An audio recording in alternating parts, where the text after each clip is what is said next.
দেশে অজ্ঞাতনামা নিকট হইতে চুরির জ্ঞাত থাকিয়া উক্ত চুরাই মালামাল নিল হেফাজত রাখে মানুষ স্বীকার করে। মানে তুমি কি স্বীকার করছো যে আমি? না না না না, তাহলে স্বীকার করে, তাহলে এখানে লাগছে যে মনোয়ার স্বীকার করে, কিন্তু মনোয়ার কখনো স্বীকার করে না। তুমি কি স্বীকার করছো? না না না, আমার এরকমও বলছে, লিটনে বলছে এটা শেষ করে দিয়ে দেবো, অসম্ভব। মানে শেষ করে দেবো? শেষ করে দেবো কিভাবে? মানে আমি বুঝে এটা শেষ করে দিতাম, অসম্ভব। আমি শেষ উনি কি করে টাকা পয়সা চাইছে শেষ করার সময়? ঘুষ ঘুষ চাইছে? মানে এরকম অ্যামাউন্ট চাইছিল, কিছু টাকা কত টাকা চাইছে? প্রায় 30 থেকে 35,000। 30-35 টাকা দাবি করে তাহলে মিটাই দেবে। আমি বললাম অসম্ভব, এটা আমি করবো কি? তবে আসামিকে জিজ্ঞাসাবাদ অজ্ঞাতনামা চোরদের নাম ওঠে না, আমি চুরি করিনি, আমি চুরি করিনি, আমি ওটা মিট করতে যাবো কেন?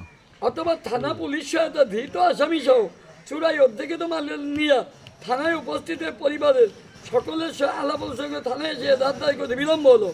সাক্ষীদের নাম ও ঠিকানা সিদ্দিকুর রহমান তো তার দোকানে কর্মচারী, ক্লিয়ার।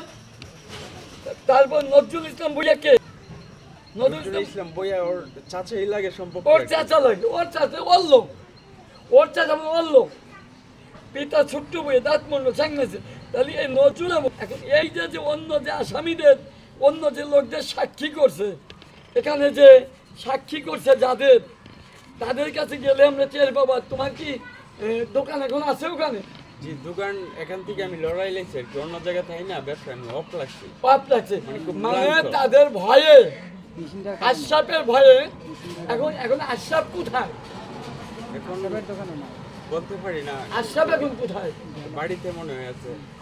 আশরাফ কি এখন বাড়িতে আছে? আমরা বিশ্বস্ত সূত্রে জানতে পারছি আশরাফ বর্তমান ব্রাহ্মণবাড়িয়া কারাগারে আছে। এটা কি জানেন আপনি? না, ওটা আমি এটা আপনি জানেন না? তাহলে আমরা তথ্য উদ্ঘাটন করতে সক্ষম হয়েছি।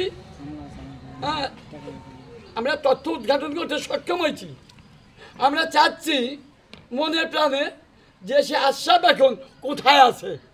আশরাফ এমন হতে পারে, আশরাফ এভাবে বিভিন্ন জনকে মামলার ঘানি, বিভিন্ন জনের ঘানে টানতে নিজের ঘাড়েই এসে পর্যবসিত হয়েছে। আমরা পরবর্তী ধাপে যাব, এ ব্যাপারে আমরা কারোর সাথে কথা বলতে চাচ্ছি না।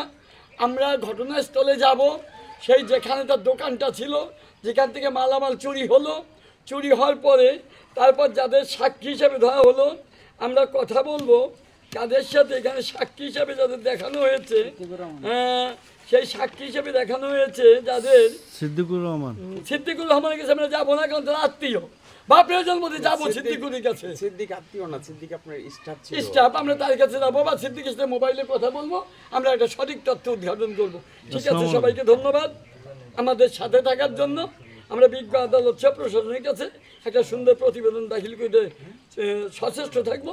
আবারও সবাইকে ধন্যবাদ।